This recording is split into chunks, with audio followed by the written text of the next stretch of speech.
Dan Illman, Mike Buer, race number 10 at Charlestown on Charlestown Classic Friday is the Grade 3 Charlestown Oaks. Let's throw up the field of 3-year-old fillies getting set to go a 2-turn, 7 furlongs. It's a big field. The most accomplished horse in the race, Mike, is the number 3, Tonalist Shape. Multiple graded stakes winner dropping out of the Coaching Club American Oaks.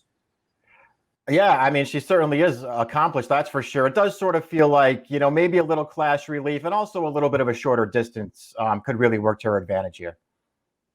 Speaking of accomplished horses, the number 6, Wicked Whisper, she's a Grade 1 stakes winner. She won the Frisette last year, and she is very fast. And as we take a look at the Timeform US Pace Projector, I can certainly understand a red bar scenario in a scenario where the 6, Wicked Whisper, is actually 4th after the first quarter mile.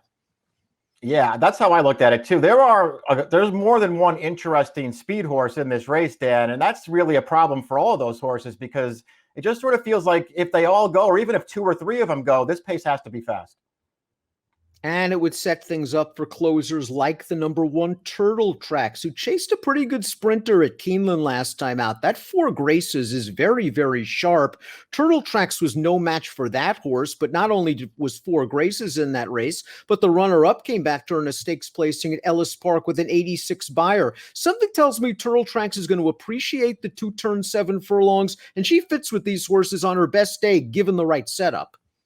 Yeah, I think so too. I mean, a fast pace could really work to her advantage. I mean, I was a little more concerned maybe than you are that she wasn't quite good enough, that she would have to improve to beat this field. But she certainly has upside, and she fits the flow of this race very well. Bourne, on the other hand, looks like a one-way speed, and she could be compromised if others go early. She is the speed nearest the rail. She's won 4 of 5, including this race. The Azalea over a sloppy 7 furlongs at Gulfstream Park. It was a short field. Bourne got to the lead, and she splashed on home. Yeah, she's just a really fast horse. You can see it on the page, and you can tell when you watch any of her races. She's just really fast. She drifts very badly at the end of this race. That's a little bit of a concern, but it's also a sloppy track that she doesn't have to love, Dan. I think they're going to send her here and just see what happens. Tonalist Shape, you could argue, is thrown in clunkers in 2 of her last 3 races, but look at the horses she was in against on those days. At Gulfstream, she was beaten by Swiss Skydiver on a day where you kind of had to be close to the pace, or at least in that race you had to be close to the pace, and Tonalist Shape was out of it. And last time out in the Coaching Club American Oaks, she was a little lit up with blinkers. She had to check going into the first turn, and 1 1/8 probably is a little too far for her. Yeah, in retrospect, it sort of seems like the addition of blinkers for that race was a pretty bad idea.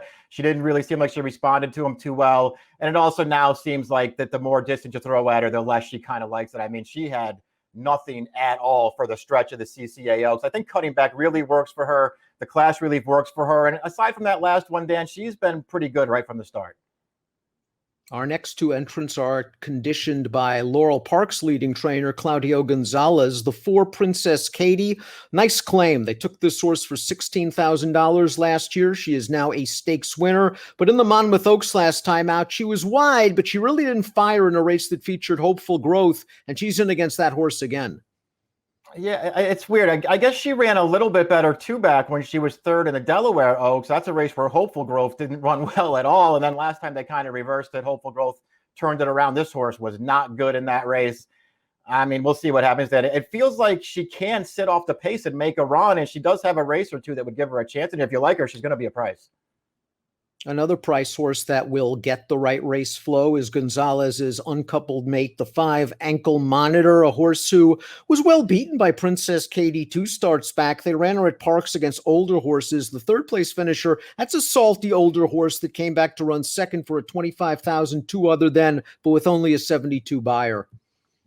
Yeah, I mean, I didn't really see it with this horse. Her form overall just doesn't really thrill me. I respect her trainer quite a bit. He wins a lot of races, but I didn't like this horse. Wicked Whisper, the 6, was entered in the test against Gamine. Probably a good idea that she scratched out of that race the way Gamine ran that day to the tune of a 108 buyer speed figure. But she looked good in her debut sprinting. She looked good in the Frisette, both races going gate to wire. The Breeders' Cup Juvenile fillies, probably too far for her and stuck on a fast pace. And then in the Beaumont, she was caught off a long layoff and was pressing the pace. So she really hasn't run a bad one without excuses, and I think that Wicked Whisper, if she shows some speed in here, she might be the class of the speeds. Yeah, I mean, she might be. It's just to me, she's pretty hard to take at something like the morning line has her at, just because her last two races aren't that good. And so far anyway, Dan. And obviously, you don't want to say she's a made horse yet because she's not. But she's been really good when she got loose on the lead, and she has not been so good otherwise. And it's hard to see her getting loose on the lead in here. Claudio Gonzalez also has the 7 Fly on Angel, making her first start off a win in a $50,000 optional claimer at Parks. Let's watch that race. Gonzalez plucked this horse for $50,000 that day. She showed good speed. She went to the lead. She keeps right on going. She earned a solid 85 Beyer speed figure. That fig puts her in good stead with horses like Tonalist Shape and even Wicked Whisper. She's just stepping up a bit in class with other speeds. Yeah, the speed figure suggests that the step up in class might be within her scope. I guess the big problem for her, aside from stepping up, Dan, is all 3 of her wins right up there on the pace, and there is plenty of other speed in here. And here's another horse, the number 8, Lindsay's Lucky Lady, likes to be up close to the pace. She was claimed out of her last race for $75,000. Let's watch that race right now. It was her first start in 11 months, and she showed good speed going the 6 on this wet track, and you just see her getting tired, perhaps feeling the effects of the layoff. She's on her left lead right now, and she's going to be confronted by Reluctant Bride at the end of this race. She's going to have to improve off this effort, but she did do some nice things at 2 and should go better second off the bench. They've picked a tough spot for her for her first start off the claim and second of the year. But you're right, Dan. I mean, I guess you could give her that last race there off of a very long layoff. You could just see her struggling to find the wire. Maybe she'll take a step forward. Charlestown can be a horse for course track, and the 9 Gifted Heart was stakes placed at this distance at Charlestown last year as a 2-year-old. She won her recent start at Laurel. Let's watch that restricted allowance and off the turf race. Victor Rosales kept her in the clear and away from any muddy kickback. She's on the outside right now, and she goes on to a workmanlike score with the 73 Beyer. The runner-up did come back to win a restricted allowance the other day with a similar 73 Beyer. Gifted Heart's going to have to run a little bit faster, but I like her tactical speed, and she does like the track. Yeah, I like her tactical speed too. I mean, I guess her connections were encouraged by that win last time because they really concentrated on turf with her so far as a 3-year-old. That one got rained off and she won it. So they're going to stick to dirt for her. She better improve. Hopeful Growth scored a graded stakes victory last time out in this race, the Monmouth Oaks. She got a really nice trip under Antonio Gallardo. She saved ground most of the way. She's now in the 4 path in the Green Silks, and she's taken over the lead. And once she switches leads in mid-stretch, she's going to go on her way. This is a 90 Beyer score. That's a Beyer speed figure that's going to be reckoned with if she is able to duplicate it. The question is, from this tough outside post position, it's hard to envision her getting a similar trip as last time. Yeah, I don't know if she can get that kind of trip, but she is tactical, and maybe she can just come out of there and get a spot right up close. I mean, there is so much speed in here. If they run away from this field early and stretch it out, she might be able to get a good spot in this race. And she ran legitimately well last time. Again, I don't know what happened to back in the Delaware Oaks. She did not run well that day, but other than that, she's run well in all of her starts.